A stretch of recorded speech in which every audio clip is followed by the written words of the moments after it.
Coucou Challenger et bienvenue à ce 5e jour de notre Bible Challenge. C'est par la grâce de Dieu que nous nous retrouvons une fois encore sur cette plateforme pour entendre sa parole. Je veux saluer la présence de tout un chacun et te dire félicitations, tu es au 5e jour. Et c'est une grâce. Et aujourd'hui, nous allons écouter les dits de Jésus, les enseignements de Jésus en Matthieu 5. Lisons sa parole. Quand Jésus vit ces foules, il monta sur une montagne et s'assit. Ses disciples vinrent auprès de lui et il se mit à leur donner cet enseignement. Heureux ceux qui se savent pauvres en eux-mêmes, car le royaume des cieux est à eux. Heureux ceux qui pleurent, car Dieu les consolera. Et aujourd'hui, si tu pleures, quelle que soit la situation, je prie que Dieu te console. Le verset 5 dit, « Heureux ceux qui sont doux, car ils recevront la terre que Dieu a promise. » Yes. Heureux ceux qui ont faim et soif de vivre comme Dieu le demande. Heureux toi qui as faim et qui as soif de vivre comme Dieu le demande. Car Dieu exaucera leurs désirs. Amen. Heureux ceux qui ont de la compassion pour autrui. Car Dieu aura de la compassion pour eux. Heureux ceux qui ont le cœur pur, car ils verront Dieu. Heureux ceux qui créent la paix autour d'eux. Car Dieu les appellera ses fils. Yes. Heureux ceux qu'on persécute parce qu'ils agissent comme Dieu le demande. Car le royaume des cieux est à eux. Si tu t'es dit que la vie chrétienne est sans persécution, laisse-moi relire ce verset pour toi. Heureux ceux qu'on persécute, parce qu'ils agissent comme Dieu le demande, car le royaume des cieux est à eux. Heureux êtes-vous si les hommes vous insultent, vous persécutent et disent faussement toutes sortes de mal contre vous, parce que vous croyez en moi. Réjouissez-vous. Soyez heureux, car une grande récompense vous attend dans le ciel. C'est ainsi, en effet, qu'on a persécuté les prophètes qui ont vécu avant vous.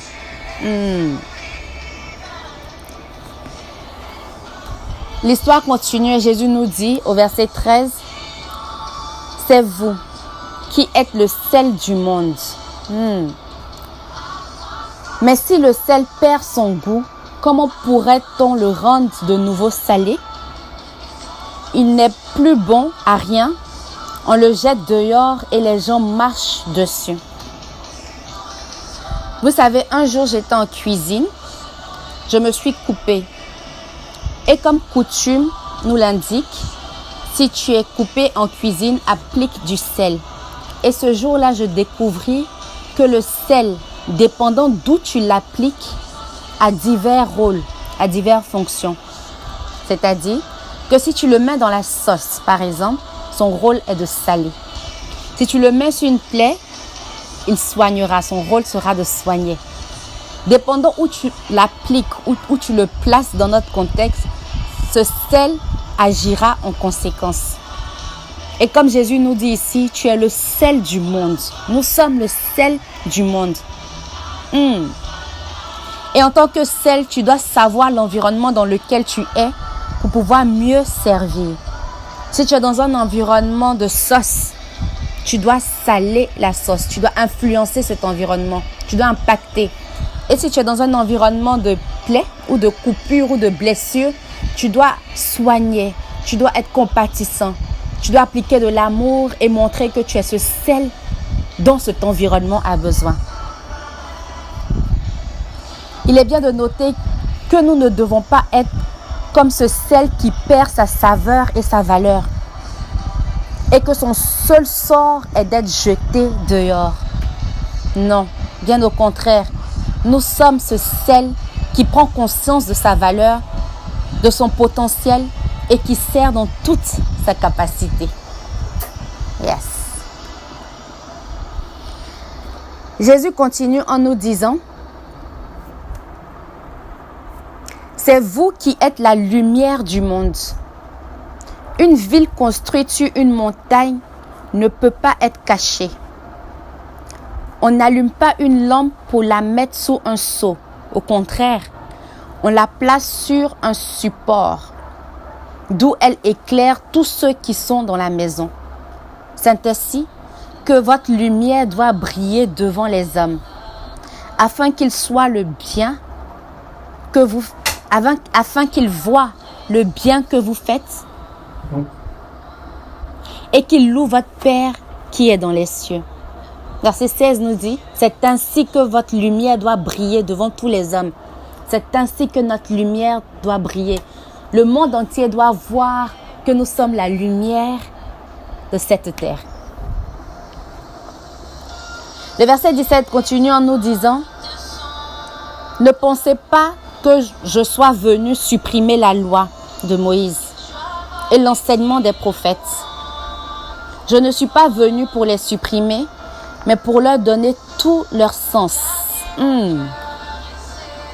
Jésus n'est pas venu pour abolir la loi, mais au contraire, pour leur donner tout son sens. Je vous le déclare, c'est la vérité. Jésus dit, aussi longtemps que le ciel et la terre dureront, ni la plus petite lettre, ni le plus petit détail ne seront supprimés de la loi. Et cela jusqu'à la fin de toutes choses. C'est pourquoi celui qui écarte même le plus petit des commandements et enseigne aux autres à faire de même sera le plus petit dans le royaume des cieux. Jésus nous exhorte à ne pas écarter le plus petit des commandements et de ne pas enseigner le contraire de ce qu'il est venu nous donner. Mais celui qui l'applique et enseigne aux autres à faire de même sera grand dans le royaume des cieux. Soyons de ceux qui l'appliquent. Le verset 20 dit, je vous l'affirme, si vous n'êtes pas plus fidèles à la volonté de Dieu que les maîtres de la loi et les pharisiens, vous ne pourrez pas rentrer dans le royaume de Dieu. Pourquoi Jésus utilise l'histoire des pharisiens et des maîtres de la loi? C'est parce que ces personnes étaient hypocrites aux yeux de Jésus. Soyons plus fidèles à la volonté de Dieu que ces exemples que Jésus a cités.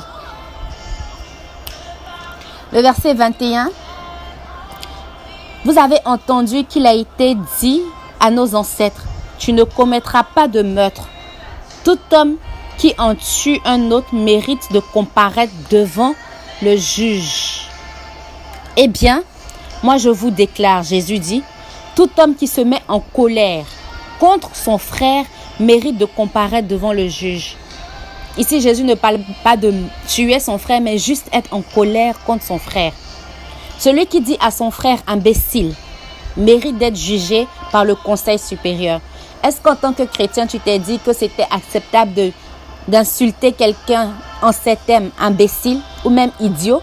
Jésus nous révèle en Matthieu 5, verset 22, que celui qui dit à son frère imbécile mérite d'être jugé par le conseil supérieur. Celui qui lui dit idiot mérite d'être jeté dans le feu de l'enfer.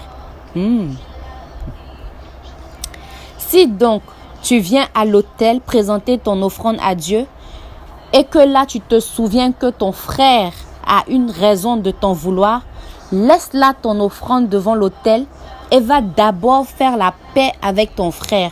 Puis reviens et présente ton offrande à Dieu. C'est fort. Si tu es en procès avec quelqu'un, dépêche-toi de te mettre d'accord avec lui pendant que vous êtes encore en chemin. Tu éviteras ainsi que ton adversaire ne te livre au juge et que le juge ne te remette à la police et qu'on ne te jette en prison. Je te le déclare, c'est la vérité. Tu ne sortiras pas de là tant que tu n'auras pas payé la dette jusqu'au dernier centime. Le verset 27. Vous avez entendu qu'il a été dit, tu ne commettras pas d'adultère. Eh bien moi, Jésus déclare, Tout homme qui regarde la femme d'un autre en la désirant a déjà commis l'adultère avec elle, en lui-même.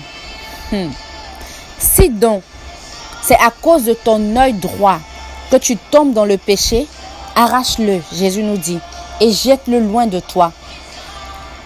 Il vaut mieux pour toi perdre une seule partie de ton corps que d'être jeté tout entier dans l'enfer. Si c'est à cause de ta main droite que tu tombes dans le péché, coupe-la et jette-la loin de toi. Il vaut mieux être avec un seul bras que d'aller à l'enfer avec tout ton corps entier, Jésus nous enseigne. Il a été dit ainsi, celui qui renvoie sa femme doit lui donner une attestation de divorce. Eh bien moi, je vous le déclare, tout homme qui renvoie sa femme alors qu'elle n'a pas été infidèle, lui fait commettre un adultère si elle se remarie. Et celui qui épouse une femme renvoyée par un autre commet aussi un adultère. Si vous avez aussi entendu qu'il a été dit à nos ancêtres, ne romps pas ton serment, mais accomplis ce que tu as promis avec serment devant le Seigneur, eh bien moi, Jésus déclare, je vous dis de ne faire aucun serment. N'en faites ni par le ciel, ni par la terre. Ni par le ciel, pourquoi? Car c'est le trône de Dieu. Ni par la terre, car elle est un escabeau sous ses pieds. C'est son marchepied. Ni par Jérusalem, car elle est la ville du grand roi. N'en fais pas non plus par la tête, car tu ne peux pas rendre ni blanc ni noir un seul de tes cheveux. Si c'est oui, dites oui. Si c'est non, dites non. Tout simplement, Jésus nous apprend. Ce que vous dites en plus vient du mauvais. Ici, Jésus nous apprend d'être des personnes de parole. Que ton oui soit oui et que ton non soit non. De ne point jurer. Le verset 38. Si vous avez entendu qu'il a été dit, oh, œil pour œil et dent pour dent, eh bien, moi je vous le dis, de ne pas vous venger de celui qui vous fait du mal. Si quelqu'un te gifle sur la joue droite, laisse-le te gifler aussi sur la joue gauche. Si quelqu'un veut te faire un procès pour te prendre ta chemise, laisse-le prendre aussi ton manteau. Si quelqu'un t'oblige à faire 1000 pas, fais-en 2000 avec lui. Donne à celui qui te demande quelque chose, ne refuse pas de prêter à celui qui veut t'emprunter. Jésus termine son enseignement au chapitre 5 par le verset 43 au verset 48 qui dit « Vous avez entendu qu'il a été dit, tu dois aimer ton prochain et haïr ton ennemi. Eh bien, moi je vous dis, aimez vos ennemis et priez pour ceux qui vous persécutent. » Jésus nous dit d'aimer nos ennemis, chose qui n'est pas facile, mais c'est ce qu'il nous recommande. De même, prier pour ceux-là qui nous persécutent. Ainsi, vous deviendrez les fils de votre Père qui est dans le ciel. Car il fait lever son soleil aussi bien sur les méchants que sur les bons. Il fait pleuvoir sur ceux qui lui sont fidèles comme sur ceux qui ne le sont pas. Si vous aimez seulement ceux qui vous aiment, pourquoi vous attendre à recevoir une récompense de Dieu? Même les collecteurs d'impôts en font autant. Que Dieu nous aide. Si vous ne saluez que vos frères, faites-vous là quelque chose d'extraordinaire? Même les païens en font autant. Soyez donc parfaits, tout comme votre Père qui est au ciel est parfait. Que Dieu bénisse la lecture de sa parole. Et je prie que toutes ces paroles puissent germer dans la vie de tout un chacun. Et qu'au fil du temps, au fil des jours de cette année 2019, nous puissions voir l'évolution de la parole de Dieu en nous. Je vous donne donc rendez-vous lundi, parce que demain, c'est notre jour sabbatique. Donc, rendez-vous lundi 7 janvier. Sur ce, que Dieu nous bénisse. Vous avez été servis par Souveraine Amwako.